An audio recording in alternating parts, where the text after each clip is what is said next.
অসমত মিয়ালেণ্ড সন্দৰ্ভত নদুৱাৰৰ বিধায়ক পদ্ম হাজৰিকাই তীব্ৰ প্ৰতিক্ৰিয়া ব্যক্ত কৰে।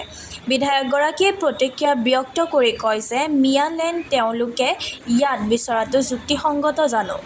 তেওঁলোকে মিয়ালেণ্ড য'ত বিচাৰিলে পাব, য'ত মিয়ালেণ্ড বিচাৰাৰ যুক্তি আছে। তেওঁলোকে অসমত মিয়ালেণ্ড বিচাৰাটো অলীক কল্পনা দেখিছে। যেতিয়ালৈকে আমি জীয়াই আছোঁ তেতিয়ালৈকে কোনোবাই বেছি হুলস্থুল কৰিলে আমি বহি নাথাকোঁ, অসমীয়াই বহি নাথাকে। অসমৰ অস্তিত্ব ৰক্ষাৰ বাবে বহুতে তেজ দি থৈ গৈছে। শ্বহীদে আমাক ৰাস্তা দেখুৱাই থৈ গৈছে। জাতিটোৰ অস্তিত্ব ৰক্ষাৰ বাবে শেষ বিন্দু তেজ থকালৈকে অসমীয়াই বহি নাথাকে আৰু ময়ো বহি নাথাকোঁ। মিয়ালেণ্ড ইয়াত বিচৰাটো যুক্তিসংগত জানো। মিয়ালেণ্ড তেওঁলোকে য'ত বিচাৰিলে পাব, য'ত তেওঁলোকৰ যুক্তি আছে বিচৰাৰ।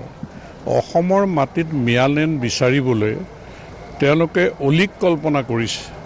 গতিকে আমিতো দেখোন অসমীয়াবিলাক আছোঁৱেই। গতিকে অসমীয়াবিলাক থাকোঁতে মিয়ালেণ্ড ইয়াত কেনেকৈ হ'ব? মিয়ালেণ্ড বিচাৰি কোনোবাই দাবী দুবা কেনেকৈ সাহস কৰিবলৈ পাৰিব? তেওঁলোকে ক'ব পাৰিব, কিন্তু যেতিয়ালৈকে আমি জীয়াই আছোঁ তেতিয়ালৈকে এইখন অসমত মিয়ালেণ্ডৰ দাবী কৰি কোনোবাই বেছি হুলস্থুল কৰিলে অসমীয়াই আমি কেতিয়াও বহি নাথাকোঁ। গতিকে ছবছৰীয়া অস্তিত্ব ৰক্ষা আন্দোলনত বহুতে তেজ দিছে আমাৰ জাতিটোৰ অস্তিত্বৰ কাৰণে। গতিকে আজিৰ দিনটোতো যিকোনো প্ৰত্যাহ্বানৰ সন্মুখীন হ'বলৈ অসমীয়াই কেতিয়াও কুণ্ঠাবোধ নকৰে। আমাৰ যি ঐতিহ্য আছে, যি আমাৰ গৌৰৱ আছে, এইখিনি ৰক্ষা কৰি জাতিটোক ৰক্ষা কৰিবৰ কাৰণে শ্বহীদে আমাক ৰাস্তা দেখাই থৈ গৈছে যে শেষ বিন্দুত তেজ থকালৈকে এইখন অসমত মিয়ালেণ্ডক লৈ পেলাই কোনোবাই দাবী দুবাৰে এটা পৰিৱেশ কৰিব, সেইটো অসম মাতৃৰ সন্তান হিচাপে কোনো বহি নাথাকে আৰু ময়ো বহি নাথাকোঁ।